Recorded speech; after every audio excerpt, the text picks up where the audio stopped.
आप देख रहे हैं प्रवासी संदेश। क्या कमिश्नर इसके अंदर गड़बड़ कर रहा है, क्या कोई भ्रष्टाचार कर रहा है, किसी का करप्शन उसके अंदर नहीं खोला जा रहा है, इसका मतलब क्या है? ये सारे काम हमारे कार्यकाल में उस समय हमने किए, जिसका उद्घाटन माननीय देवेंद्र जी के हाथों हो रहा है।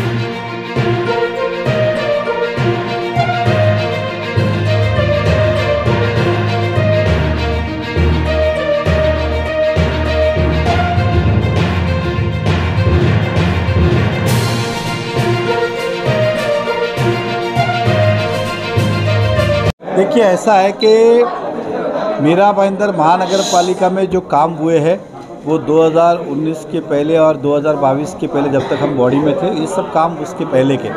तो स्वाभाविक रूप से ये काम अधिकतर जो उर्दू स्कूल हो, चाहे गार्डन की बात हो, चाहे फिर हमारे यहाँ पे पशु चिकित्सक या सर्विलेंस की बात हो या लाइब्रेरी की, ये सारे काम हमारे कार्यकाल में उस समय हमने किए, जिसका उद्घाटन माननीय देवेंद्र जी के हाथों हो रहा है। हमारे महाराष्ट्र राज्य के उप मुख्यमंत्री हमारे नेता है, तो हम सब के लिए गौरव की बात है और हम सब के लिए अभिमान की बात है कि जो हमारा सपना था कि हमने काम तो किया, उद्घाटन कौन करेगा, और योगा उनके ही हाथों उद्घाटन हो रहा है, तो हम सब के लिए अभिमान की बात है।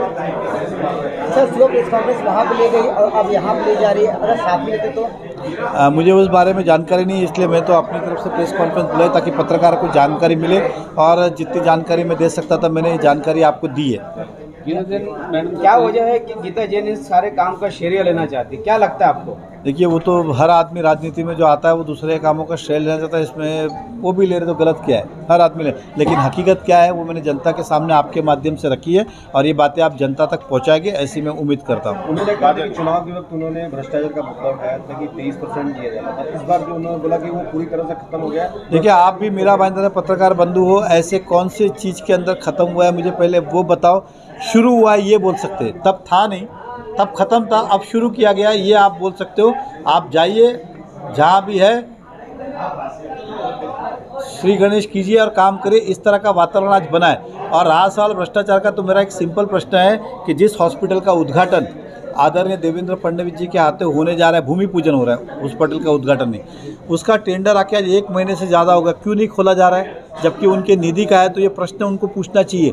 क्या कमिश्नर इसके अंदर गड़बड़ कर रहा है, क्या कोई भ्रष्टाचार कर रहा है, किसी का करप्शन उसके अंदर नहीं खोला जा रहा है, इसका मतलब क्या है? टेंडर आके उस पर तारीख थी कि नेक्स्ट डे खोला जाएगा, आज 1 महीने से नहीं खोला जा रहा है। कॉन्ट्रैक्टर ने बार बार लेटर दिया कि टेंडर खोलो, टेंडर खोलो, खोल नहीं रहे, तो इसका कारण क्या? जबकि 1 महीने में तो अभी तक तो वर्क ऑर्डर दे देना चाहिए था, और कॉन्ट्रैक्टर को बोलना चाहिए था कि सारी तैयारी करो भूमि पूजन की। जनरली हमारे यहाँ प्रथा क्या है कि जो काम लेता है वही व्यवस्था करता है सारी उद्घाटन की, लेकिन यहाँ उल्टा चल रहा है। सर, बड़ा गंभीर आरोप है कि टेंडर खोला नहीं और भूमि पूजन हो रहा है।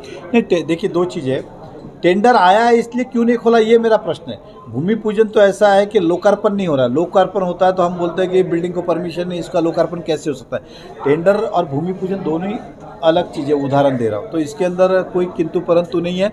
टेंडर अपनी जगह पे होता रहेगा, भूमि पूजन अपनी जगह पे है। उदाहरण दे रहा हूँ, उदाहरण देता हूँ, आप बहुत बार अपने घर का भूमि पूजन करते, बाद में परमिशन वगैरह बाद में हम लेते रहते, उसकी कोई चिंता की बात नहीं है। लेकिन आया हुआ क्यों नहीं खोल रहे, आया हुआ क्यों नहीं खोल रहे? उद्घाटन और इस टेंडर का लेकिन मैं खाली पूछना चाहता हूँ, नहीं खोलने का कारण क्या?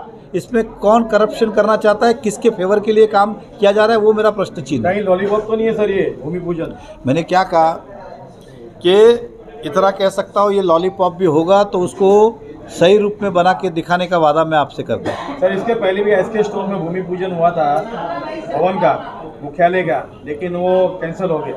नहीं, देखिए, ऐसा है कि वो कंपनी जो है, कंपनी जिस कंपनी की जगह थी, वो कंपनी के ऊपर बहुत सारे केसेस फाइल हुए और कंपनी एनसीईआरटी में चली गई, बैंक करप्ट होके एनसीईआरटी में चली गई है, और उसका अब सुप्रीम कोर्ट में स्टे है, और वाद निर्माण होने के कारण वो काम वैसे ही प्रलंबित है। नेताजी, मेरा सवाल ये है, मीरा भाईंदर में नेताजी एक वीडियो वायरल हुआ महानगर पालिका के एक सरकारी अधिकारी का, वो वीडियो शायद आप तक भी पहुंचा होगा, तो क्या लगता है कि जब वो वीडियो शूटिंग किया गया तभी वो अधिकारी उसी सीट में थी, तो ये वायरल हुआ उस दिन उसी सीट में, ये करप्शन मानते हैं आप? तो ये बात जिसने करप्शन का मुद्दा उठाया उसको दीजिए, अब देखते हैं वो कितना उसके ऊपर सहमत होती है और नहीं होते। तो आपको लगता है करप्शन है? मीरा भाईंदर में ऑलरेडी टेम्बा अस्पताल है जो कि चल नहीं पा रहा है सही तरीके से, स्टाफ की कमी है। दूसरा, कनकिया में बहुत बड़ा उद्घाटन हुआ है, मुख्यमंत्री ने किया। तीसरा, दहीसर चेक नाके पर अस्पताल बन रहा है, वापस चौथे अस्पताल की जरूरत है। नहीं, मैं तो इस बात से आश्चर्य हूँ। देखिए, मैं उद्घाटन का स्वागत ही करता हूँ, कोई उसका विरोध नहीं कर रहा हूँ एकदम स्पष्ट रूप में। लेकिन जो पहले उद्घाटन हुआ आज से 6 महीने पहले, उसमें तो बिल्डर ने बिल्डिंग का काम चालू कर दिया, लेकिन हॉस्पिटल का ठिकाना ही नहीं है। मतलब जबकि दिखाया था कि हॉस्पिटल ऐसा बनेगा, लोगों को सपना दिखाया, तब भी मैंने विरोध कहा था ये सब गलत चल रहा है, लेकिन किसी ने मेरी बात को सुना नहीं, महत्व नहीं दिया। अब मैं पूछना चाहता हूँ कि बिल्डर ने अपना काम शुरू किया ना, तो हमारा हॉस्पिटल का क्या, वो वैसे का वैसे ही है। यही बाद में होने वाला है, वो लॉलीपॉप मिलेगा, बिल्डर करेगा नहीं, करेगा तो आधा करेगा, आधा और पूरा करेगा तो 10 साल तक करेगा नहीं, अपना बिल्डिंग पूरा करके निकल जाएगा। यही हम भुगतते आए और आगे भी यही भुगतेंगे।